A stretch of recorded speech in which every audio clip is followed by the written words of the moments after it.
সরিষাবাড়ীতে 17 বছর পর পৌর বিএনপির দ্বিবার্ষিক সম্মেলন অনুষ্ঠিত হয়েছে। শনিবার দিনব্যাপী পৌর এলাকার আরডিএম পাইলট মডেল উচ্চ বিদ্যালয় মাঠে এ সম্মেলন অনুষ্ঠিত হয়।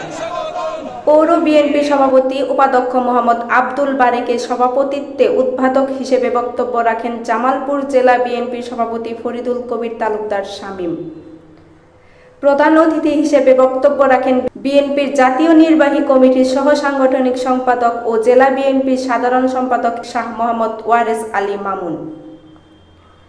বিশেষ অতিথি হিসেবে বক্তব্য রাখেন সরিষাবাড়ী উপজেলা বিএনপির সভাপতি আজিম উদ্দিন, জামালপুর পৌর বিএনপির সভাপতি লিয়াকত আলী, জেলা বিএনপির সিনিয়র যুগ্ম সাধারণ সম্পাদক শহীদুল হক খান দুলাল, সাংগঠনিক সম্পাদক লোকমান আহমেদ খান লোটন, যুগ্ম সাধারণ সম্পাদক আসানুজ্জামান রুবেল, সহপ্রচার সম্পাদক শিপার মেহেদি ফেরদৌস, জেলা যুব দলের আহ্বায়ক শফিকুল ইসলাম খান সজীব, জেলা ছাত্র দলের সভাপতি আতিকুর রহমান সহ বিভিন্ন ওয়ার্ড, ইউনিয়ন ও উপজেলা থেকে আসা নেতৃবৃন্দ। এ সময় সভাপতি পদে একেএম ফয়জুল কবির তালুকদার শাহিন ও গোলাম রব্বানী লিকু এবং সাধারণ সম্পাদক পদে জহুরুল ইসলাম পিন্টু ও আশরাফুল আলমের মধ্যে ভোট অনুষ্ঠিত হয়। পরে ভোট গ্রহণের পর সভাপতি পদে একেএম ফয়জুল কবির তালুকদার শাহিন 371 ভোট পেয়ে সভাপতি নির্বাচিত হয়। অপর প্রার্থী গোলাম রব্বানী লিকু পেয়েছেন 230 ভোট। সাধারণ সম্পাদক পদে জহুরুল ইসলাম পিন্টু 333 ভোট পেয়ে নির্বাচিত হয়। অপর প্রার্থী আশরাফুল আলম পেয়েছেন 265 ভোট। শনিবার রাত 8:45টার দিকে এর ফলাফল ঘোষণা করেন বিএনপির জাতীয় নির্বাহী কমিটির সহ সাংগঠনিক সম্পাদক ও জেলা বিএনপির সাধারণ সম্পাদক শাহ মোহাম্মদ ওয়ারেস আলী মামুন। জনগণের ভোট জনগণের কাছে ফিরে দেওয়ার জন্য যে 17 বছর আমরা সংগ্রাম করেছি, আমার ভোট আমি দেব, যাকে খুশি তাকে দেব, এই ভোটের অধিকার ফিরিয়ে আনার যে সংগ্রাম, এই সংগ্রাম শেষ হয় নাই। আমরা আগামী দিনে যত রকম ষড়যন্ত্র আসুন, কেন্দ্র ঘোষিত কর্মসূচি থাকবে, সেই কর্মসূচিতে আমরা আমাদের জামালপুর জেলা ব্যাংকের সম্মানিত অভিভাবক ফরিদুল কবির তালুকদার শামীম এবং অ্যাডভোকেট শাহ মোহাম্মদ ওয়ারেস মামুনের নেতৃত্বে আমরা যারা রয়েছে সকল ষড়যন্ত্র প্রয়োগ করে গণতন্ত্রকে আমরা পুরো প্রতিষ্ঠা করব। আমাদের নেত্রী বেগম খালেদা জিয়াকে মেরে ফেলার ষড়যন্ত্র করেছিল আমাদের নেতা ভারপ্রাপ্ত চেয়ারম্যান, যিনি লন্ডন থেকে এই বাংলাদেশের ওয়ার্ড থেকে শুরু করে থানা, উপজেলা, জেলা পর্যায়ের প্রত্যেকটি নেতা কর্মীর সাথে, নেতৃস্থানীয় নেতা কর্মীর সাথে যোগাযোগ করে ফ্যাসিস্ট হাসিনা বিরোধী আন্দোলনকে ব্যবহার করেছে। ওই বিগত দিনের একদলীয় শাসন ব্যবস্থা কায়েম করতে চেয়েছিল, তখন কিন্তু এই দেশের মানুষ দলমত নির্বিশেষে লুকিয়ে দাঁড়িয়েছিল এই ফ্যাসিস্ট সরকারকে পতন ঘটানোর জন্য। লড়াকু সৈনিকের মতো এই সরিষাবাড়ির নেতা কর্মীরা আপনারা সংগ্রাম করেছেন, আন্দোলন করেছেন।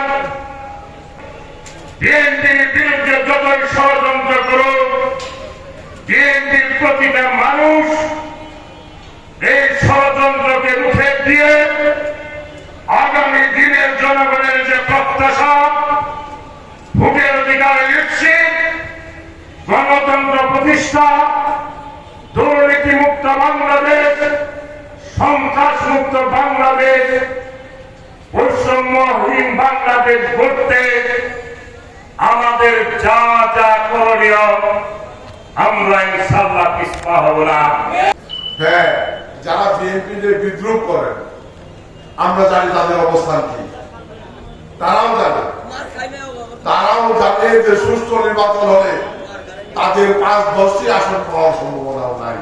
আজকে বিএনপি স্বাধীনতার 54 বছর ইতিহাসে গণতন্ত্র মুক্তির সংগ্রাম করে, জনগণের অধিকার প্রতিষ্ঠার সংগ্রাম করে আজকে বাংলাদেশে একক রাজনৈতিক শক্তিতে পরিণত হয়েছে। আর আওয়ামী লীগের মতো একটি প্রতিদ্বন্দ্বী রাজনৈতিক দল স্বৈরাচারী কাজে ক্ষমতার মস্তত্ব করে বাংলাদেশের মানুষের জুলুম নির্যাতন চালিয়ে লুপ্তরাজ করে আজকে বাংলাদেশের রাজনীতি থেকে নিশ্চিত হয়ে পড়েছে। যে বিএনপি গত 17 বছরে এক ত্যাগ স্বীকার করে জনগণের সাথে বিশ্বাসঘাতকতা করে নাই, জনগণের অধিকার প্রতিষ্ঠার সংগ্রামে জীবন দিয়েছে, জেল খেটেছে, মার খেয়েছে, মামলা খেয়েছে, জনগণের পক্ষে সংগ্রাম করেছে। জনগণ ভোট দেওয়ার সুযোগ পেলে সেই বিএনপিকে নির্বাচিত হবে এটা সারা বাংলাদেশের মানুষ বিশ্বাস করে। রাষ্ট্রীয় ক্ষমতা অনুষ্ঠিত হয়েছিল শেখ মুজিবুর রহমান সাহেব 72 সাল থেকে 75 সাল। এই বাংলাদেশের ইতিহাসে সবচেয়ে ব্যর্থ কলঙ্কময় সরকারের ইতিহাস। 72 সাল থেকে 75 সাল এই বাংলাদেশের মালিকানা বাংলাদেশের জনগণের কাছে ছিল না। বাংলাদেশের সবচেয়ে জনপ্রিয় অবিসংবাদিত নেত্রী বেগম খালেদা জিয়াকে অন্যায়ভাবে আজ্ঞাবহ আদালত দিয়ে সাজা দিয়ে সুদীর্ঘ 2 বছর অধিক সময় জেল কাটিয়েছেন। বেগম খালেদা জিয়াকে বলা হয়েছিল আপনি চলে না গেলে আপনার 2 সন্তানকে মেরে ফেলা হবে। আমরা গর্ব করে অহংকার করি আমাদের নেত্রী বেগম খালেদা জিয়া দৃঢ় চিত্তে বলেছিলেন শুধু আমি নয়, আমার 2 সন্তান যদি মেরে ফেলা হয়, আমাকেও যদি মেরে ফেলা হয়, এই বাংলাদেশ ছেড়ে আমি কোথাও যাব না। এই বাংলাদেশের বাইরে আমার কোনো ঠিকানা নাই। আমি বাঁচলেও বাংলাদেশে বাঁচবো, মরলেও বাংলাদেশে মরবো। মৃত্যুর সাথে পাঞ্জা লড়েছেন, এই দেশের মানুষের মুক্তির কথা বিবেচনা করে জীবনের ঝুঁকি নিয়েছেন। অবৈধ সরকারের কাছে মাথা নত করে নাই, আঘাত করে নাই। 17 বছর বাংলাদেশের মানুষ ভোট দেওয়ার সুযোগ পায় নাই। 17 বছর স্বৈরাচারের কাছে বাংলাদেশের মানুষের কোনো সম্মান মর্যাদা ছিল না।